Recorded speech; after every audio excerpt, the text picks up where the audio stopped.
6ാം class വരെ മദ്രസ പഠിച്ച് ഒഴിവായി, ഡിഗ്രിയും PG ഒക്കെ കഴിഞ്ഞ് എന്നിട്ട് ഖത്തറിലേക്ക് പോകുമ്പോ ചെല്ലിയ ബദർ മൗലിദ് വരുമ്പക്ക് ശിർക്കാകും. അവിടെയൊന്നും മൗലിദില്ല കേട്ടോ. സൗദി അറേബ്യ അല്ല ശരിക്കും ഇസ്ലാമുള്ള നാട്. അവിടുത്തെ ജന്നത്തുൽ മുഅല്ലയിലും ജന്നത്തുൽ ബഖയിലും മക്കത്തും മദീനത്തും നമ്മുടെ കാസർഗോഡൊക്കെ ഉള്ള പോലെ ഒരൊറ്റ കവറും കെട്ടിപ്പൊക്കിയിട്ടില്ല. അതൊക്കെ തെറ്റാന്ന് ഇപ്പൊ മനസ്സിലാകുന്നെന്ന് പേര് പറയും കേട്ടാ. പോകുമ്പോ ചെല്ലിയ മദർ മൗലിദ് വരുമ്പക്ക് ദോഹ ഇന്റർനാഷണൽ എയർപോർട്ടിൽ നിന്ന് തിരിച്ചു വരുമ്പക്ക് ചെറുക്കാവും. എന്താ കാരണം വീട്ടിൽ നിന്ന് കിട്ടേണ്ടത് കിട്ടിയിട്ടില്ല.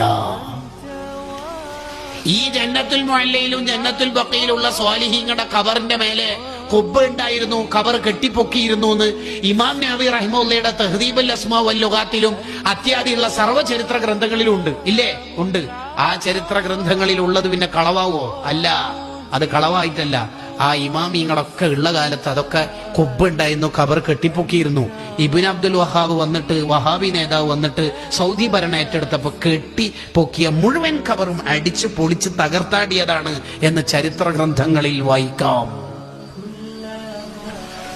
ഉറപ്പല്ലേ? ഒരു വീട്ടിൽ പോയിട്ട് ഒരാൾ പറയാണ് ഫുഡ് ഉണ്ട് എന്ന് പറഞ്ഞിട്ടാണ് പോയത്, ഒന്നുമില്ല. എന്തേ? ഓനെന്നെ കുറച്ച് നേരത്തെ ഓന്റെ ഏട്ടൻ പോയിട്ട് ഫുള്ള് ഫുഡ് കാലിയാക്കിട്ട് പ്ലേറ്റ് കാലി വെച്ചാല് എന്താ പറയല്? അവിടെ ഫുഡ് ഉണ്ടെന്ന് പറയില്ലാന്നാ? ഇല്ല. അതേപോലെ ഖബർ കെട്ടിപ്പൊക്കിയിരുന്നു. ഇവന്റെ ഏട്ടൻ നേരത്തെ പോയിട്ട് പൊളിച്ചതാണ്. എന്റെ അയ്യന്മാർ പോയിട്ട് ഒരാടില്ല. എങ്ങനെ ഉണ്ടാവും?